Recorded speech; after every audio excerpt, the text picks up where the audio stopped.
Rusia menyebut perjanjian Minsk bisa menjadi kunci berakhirnya perang, andai pihak Ukraina menaati perjanjian tersebut. Tak hanya itu, pihak Rusia juga menyebut Presiden Ukraina Volodymyr Zelensky hanya dipermainkan oleh negara-negara barat.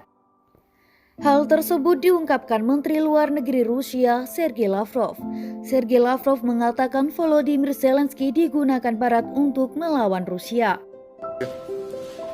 Только что завершили видеоконференцию в формате Центральной Азии плюс Россия. Она была.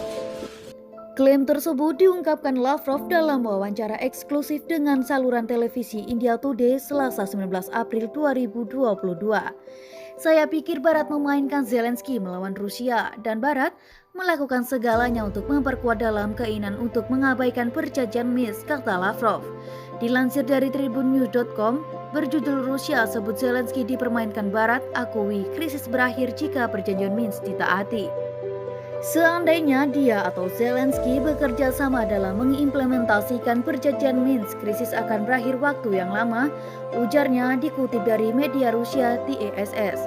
Apa itu perjanjian Minsk? Perjanjian Minsk adalah serangkaian perjanjian internasional yang bertujuan untuk mengakhiri perang di wilayah Donbas. Donbas merupakan sebutan untuk wilayah di Ukraina Timur yang meliputi wilayah Donetsk dan Luhansk.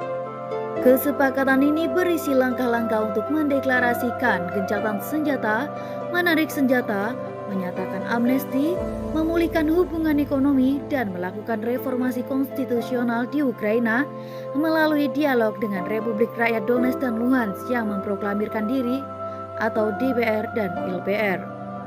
Hal ini dilakukan untuk mendesentralisasikan kekuasaan dan memberikan dukungan status khusus ke distrik tertentu di wilayah Donetsk dan Luhansk. Namun proses negosiasi sebenarnya terhenti karena penolakan Kiev untuk memenuhi ketentuan politik kesepakatan Minsk. Dilaporkan TASS, secara khusus pemerintah Ukraina menolak mengadakan dialog langsung dengan DPR dan LPR, menentang konsolidasi status khusus daerah dalam konstitusi, dan juga menuntut agar bagian perbatasan dengan Rusia di Donbas ditempatkan di bawah kendali Ukraina sampai politik bagian dari kesepakatan dilaksanakan. Pada 15 Februari 2022, Duma Rusia dengan suara bulat meminta Presiden Vladimir Putin untuk mengakui LPR dan DPR yang telah memproklamirkan diri. Rusia kemudian secara resmi mengakui Republik Rakyat Luhansk dan Donetsk pada 21 Februari 2022. Menyusul keputusan ini pada 22 Februari 2022, Presiden Vladimir Putin mengatakan bahwa perjanjian Minsk tidak ada lagi dan Ukraina yang harus disalahkan atas keruntuhan mereka. Dom, свою семью, свою родину. Уважаемые соотечественники, уверен, что преданные. Putin juga menuduh Ukraina melakukan genosida di Donbas. 2 hari kemudian, pada 24 Februari 2022, Rusia melancarkan invasi ke Ukraina. Tensi pertempuran di Donbas yang meliputi Donetsk dan Luhansk sedang meningkat. Hal ini disampaikan Kementerian Pertahanan Inggris dalam pengarahan intelijen terbaru. Serangan Rusia di kota-kota di seluruh Ukraina menunjukkan niat mereka untuk mencoba dan mengganggu pergerakan bala bantuan dan persenjataan Ukraina ke timur negara itu, kata kementerian dikutip dari Al Jazeera. Pihaknya menambahkan bahwa aktivitas udara Rusia kemungkinan akan tetap rendah di Ukraina Utara, tetapi masih ada risiko serangan presisi pada target prioritas di seluruh negeri.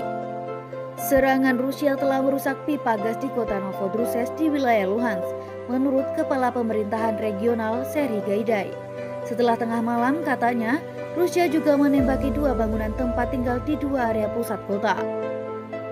Sementara itu, militer Ukraina mengatakan pertempuran dengan pasukan Rusia berlanjut di Kremina di Luhansk, Krematorsk di wilayah Donetsk, dan desa Zelena Dolina di wilayah Dnipropetrovsk. Alexander Stupun, juru bicara staf umum Angkatan Bersenjata, mengatakan perang juga berlanjut di Kharkiv Timur yang sebagian diblokir pasukan Rusia. Namun menurutnya, Rusia kini fokus untuk merebut kota Mariupol dan mengambil kendali penuh atas wilayah Luhansk dan Donetsk. Dia menambahkan militer Ukraina menangkis 10 serangan dalam beberapa hari terakhir di 2 wilayah.